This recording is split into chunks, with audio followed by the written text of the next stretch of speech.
What about the twin primes conjecture? The twin primes conjecture asks for a proof of the infinity of prime numbers with gap 2. It does not require to give the solutions themselves. One can just prove that they are endless or otherwise try to give an approximate count up to a given size of the pair.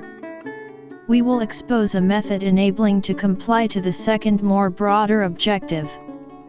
An even broader result is achieved as the method can be used to count solutions of any Diophantine equation. We will come back to this assertion later on. Mathematics is the art to give properties to objects and to study their composition laws. In a Diophantine equation, the variables are these objects, and one will then study the result of the constraint due to the initial stated relationship. In the twin primes problem, these variables have a special property, which is, they do cover only a specific part of the integers, the prime numbers. The equation may be written in the hereby form. We prefer the second equation, in which we call C the target. Why is that? Usually, when referring to the twin primes problem, one will say, let us choose the even number 2, and ask, do we have an infinity of prime numbers solutions to the equation? We see it the other way around.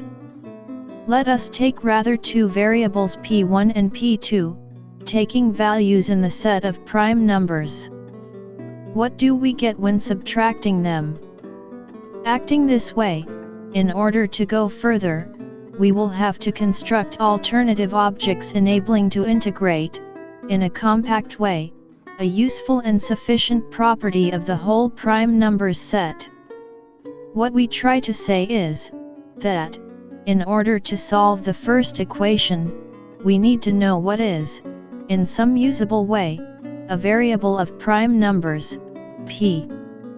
The resulting representation must encompass the whole information contained in the p, initial symbolic wording. To achieve this goal, we use modular arithmetic techniques. What happens when the whole set of a variable p is projected on a given prime number pi? We mean here p is given successively all the values of prime numbers modulo pi. The viewer can see the result of such a procedure on the prime numbers smaller than 100. Modulo 3, 2 gives 2, 3 gives 0, 5 gives 2, 7 gives 1, 11 gives 2, etc. The following table gives statistics for a wider range of prime numbers, that is for those primes smaller than 500,000.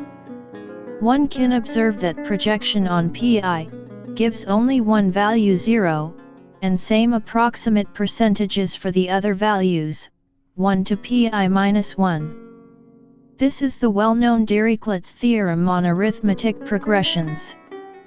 It means same density, or what we can call also equiprobability, relative to the modular projection. From this, we come up with a representation of a given prime number variable.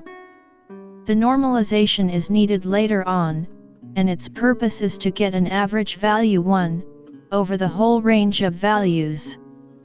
Indeed, in the last line, we get 0 multiplied by 1, corresponding to the 0 modulo value, plus pi minus 1, multiplied by pi, divided by pi minus 1, corresponding to the pi minus 1, modulo values, divided by pi, the total number of modular values, giving therefore a final result equal to 1. We will explain soon the reason behind that adjustment. We can now simplify the table of normalized representatives by considering two cases only. This gives, on the bottom of the page, a bare couple, by discarding the implicit, equal 0 and different from 0, convention. One will however keep in mind. Let us note that, if we examine now, a variable of integers x of degree 1, instead of primes, we would have the couple on the bottom of the screen, if we would stay with the same two cases. Now, let us observe the series of alternate equations to the first one shown here. The second one is the effective way one can treat the problem by brute force. The third one puts it in the more mathematical perspective. To solve the problem, we propose then to go in the reverse direction, displaying now the three last equations on the screen in the said reverse way. We add also three equations in front, which are the indispensable adequate constructing bricks, to cope with the mathematical problem. The first equation resolution, like those coming next, consists to go through the whole values that variables p1 and p2 can take. We can write that in an algorithmic manner, with the list of prime numbers tending towards infinity and likewise the exponents ik. Here, values for p1 and p2 start at 1, instead of 0, in order to comply with the representative of prime numbers variables derived previously, as the 0 value has 1 over infinity, that is 0 probability to occur. We collect for each c value the number of occurrences. We write down this number of occurrences as #c. Each new occurrence get here plus 1 increase, as we disregard normalization, which will be introduced later on. Let us take the example of pj, equal to 2 up to 13. We get the results on the screen. In table 1, we wrote down the #c staffs obtained by the algorithm's execution. In table 2, we complete the first table as any modulo pj target, that is c, c plus pj, c plus 2 pj, and so on, ought to be allocated the same result in the projective application. Then we have to apply a normalization to the results, which consists by applying the same multiplicative value to each initial #c staff. The purpose is again to give an average value 1 to a line. On the last line here, which is the generic modulo pj example, we have to take the number of occurrences pj-1, of the #0 peculiar case, plus the pj-1 other cases with pj-2 occurrences, giving a total of pj-1, to the square. This must then equate pj, the total number of occurrences. Thus, the multiplicative factor is pj, divided by pj-1, to the square. We get therefore the following table. Last line is the product column by column of the former lines. Let us have a closer look. For c equal 2, we get a general product from which we can deduce all the other fan of c values, the term fan, standing here for factor normalized. This factor is also called the fudge factor in the mathematic literature. There is one exception, however, which is without surprise the peculiar target value c equals 0. Indeed, the normalization is intended to get a factor which won't diverge, nor tend towards 0, if the number of solutions for #c are incomparable staffs. It is obvious that the constraint p1 minus p2 equal to 0 is not a constraint, and has infinitely more solutions than p1 minus p2 equal to 2.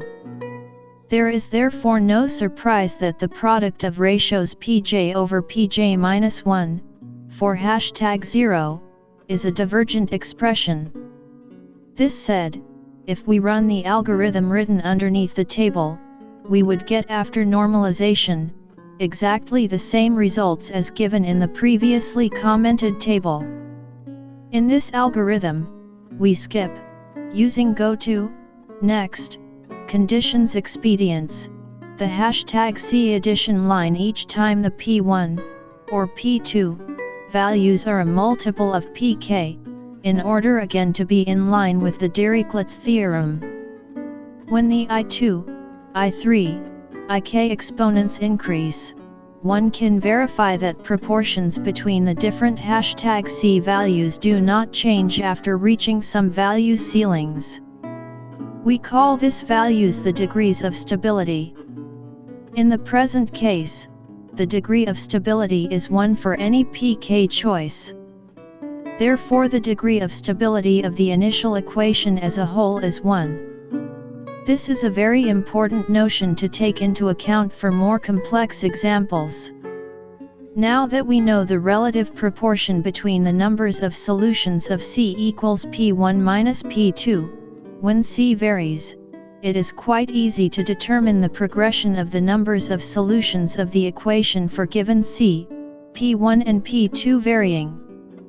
Indeed, from the theorem proven independently by Jacques Hadamard and Charles-Jean de Laval-Poussin in 1896, known as the prime number theorem, the prime counting function is equal approximatively to p divided by log of p in the 0 to p range. This gives then, after some elementary consideration, the usual Hardy-Littlewood formula. As minus p has exactly the same representatives as p, we get for the Goldbach conjecture exactly the same result, when c, an even number, tends towards infinity. A more general problem would be to enumerate the solutions of 2n equals p1 plus p2 plus and so on until pm.